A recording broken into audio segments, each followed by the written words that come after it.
दुर्गा अवतार हो, 9 दिन राति माँ।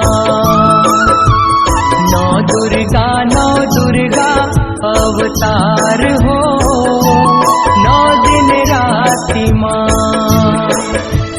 9 दुर्गा 9 शक्ति समाए, 9 दुर्गा 9 शक्ति समाए, ज्योत जवारा बाती माँ।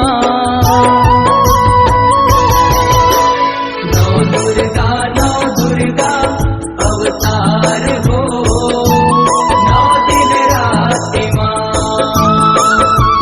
9 दुर्गा अवतार हो, 9 दिन राति माँ।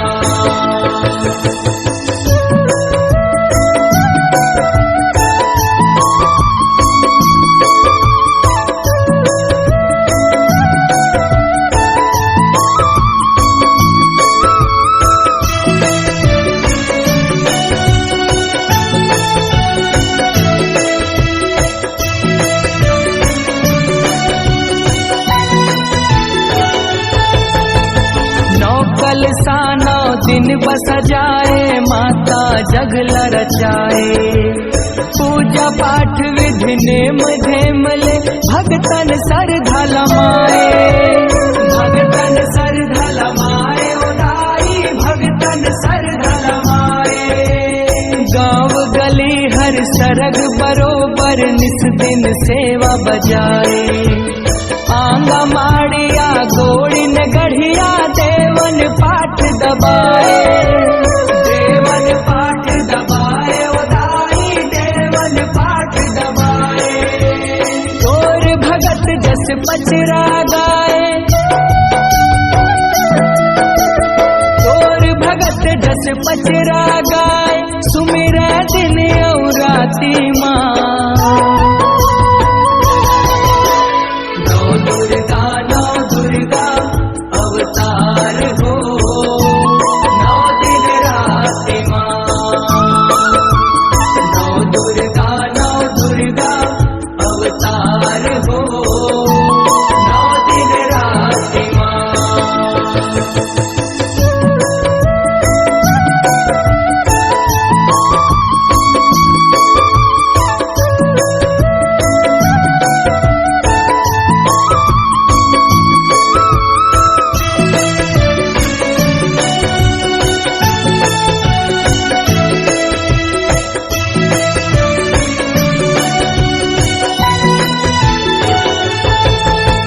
पावन पावन चैत महीना, पावन कुंवर कहाए।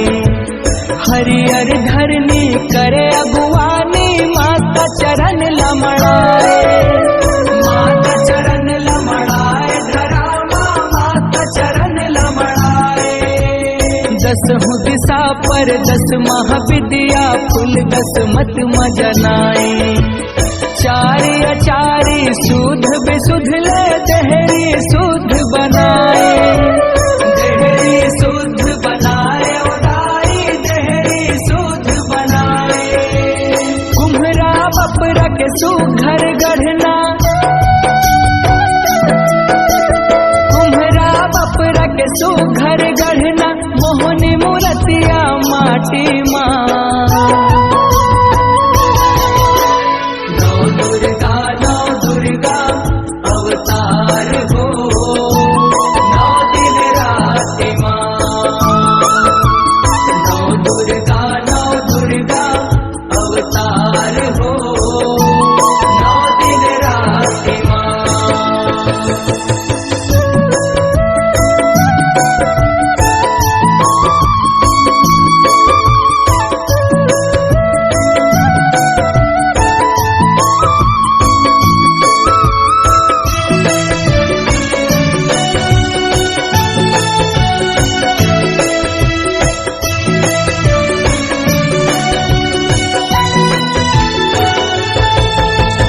अष्टभुजी माँ है कल्याणी, सगरो जगत ला चलाए। मोहनी मूर्तिया मोहे सबला, देख असुरन भर माए। देख असुरन भर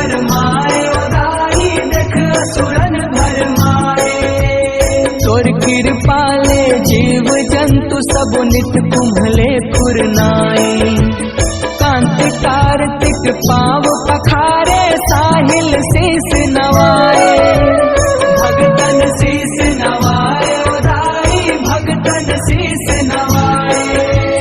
लहरावत है ज्योत जवारा,